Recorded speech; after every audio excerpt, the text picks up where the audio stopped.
Hello! So, ngayong araw na to, nagluto ako ng ginataang bangus, style binugoongan bangus. So, ginawa ko guys, nilagyan ko muna siya ng asin. Ayan. Yung saktong asin lang, wag masyadong masubrahan kasi baka umalat kasi gagamit pa ako ng bagoong. So, maglalagay ako ng paminta. Ayan. Tak, tak, tak, tak, tak muna ng paminta para mas malasa. So, siyempre, maglalagay na tayo ng mantika sa kawali. Magpapainit. Ayan.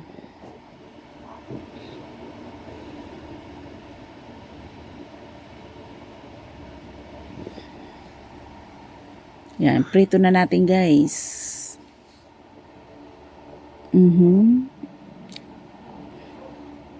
Yung bangus ko guys, para hindi siya matalsik, huwag tatanggalan ng kaliskis. Para hindi siya matalsik pag piniprito. Kasi pag walang kaliskis at pinirito natin, matalsik siya guys. Ayan. So brown lang talaga siya. Ayan. So nag-brown na siya. Ayan. Hindi naggisa na ako ng bawang, sibuyas, luya. Ayan. Saka naglagay na rin ako nandyan na ng bagoong at siling haba. Tinanggalan ko siya guys ng buto. Ayan. Tapos siling labuyo, 1 piraso. Ayan. Next, ilalagay naman natin dyan ang konti din na bagoong lang. Ayan. Kasi medyo marami-rami ang sabaw niya guys. Ng aking gata. Ang ginamit kong gata dyan guys, pure na gata. Yung tinanggalan ko na siya ng tubig. Puro sinala ko na siya. Yung kung sabaga parang sinahod ko yung gata niya mismo. Ayan. Yan ang pure na gata. Kaya hindi siya matubig pag ginigisa natin ang ingredients. Tapos pag pinakuluan natin yung gata, hindi siya matubig. Kaya mabilis siya mag-moist ang gata.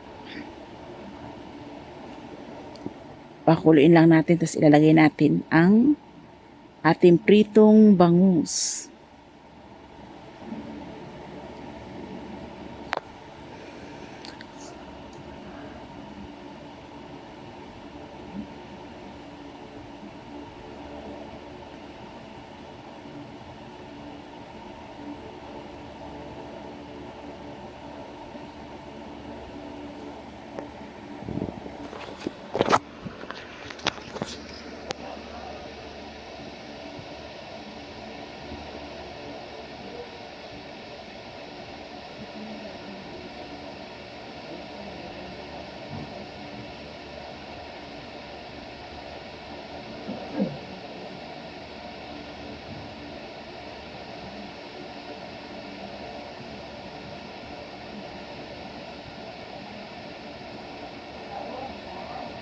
And then, syempre guys, naglagay ako ng paprika. Powder paprika. Yan, sa kulong-kulo na yung aking gata.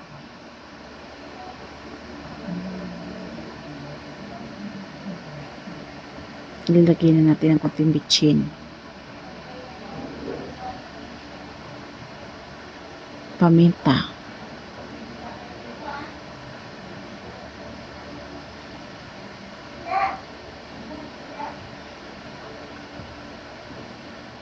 Then, ng kunting patis. Ayan, kunting-kunti lang guys.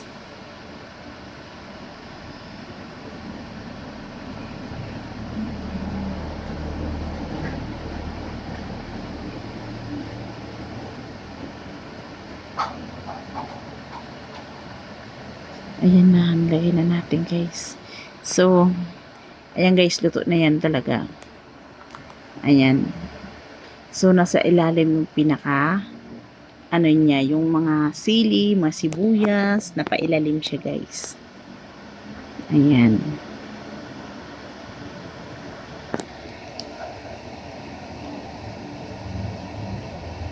Ayan. kunting pakulo na lang guys. Na medyo lumapot-lapot ng ating gata. Magiging kung ano na siya, magiging creamy. Ayan.